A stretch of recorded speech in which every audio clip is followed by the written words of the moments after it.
चलो आज रंगिए देता नहीं।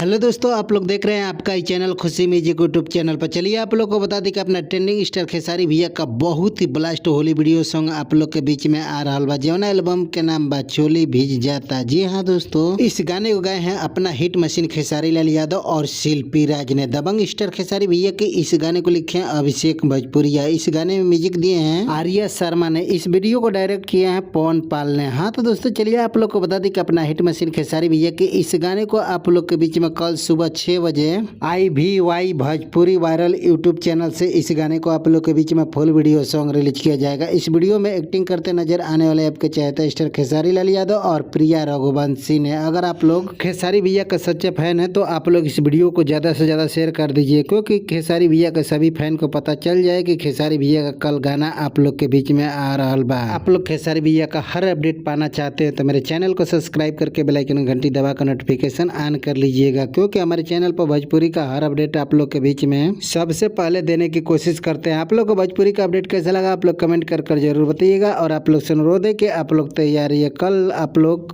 IVY Bhojpuri viral YouTube channel पर जाकर आप लोग खेसारी भैया का गाना सुनब जाए और ज़्यादा से ज़्यादा शेयर करा जाके गाना ट्रेंडिंग में आ जाए। नमस्कार प्रणाम दोस्तों, फिर मिलते हैं नए अपडेट के साथ, तब तक के लिए बाय बाय।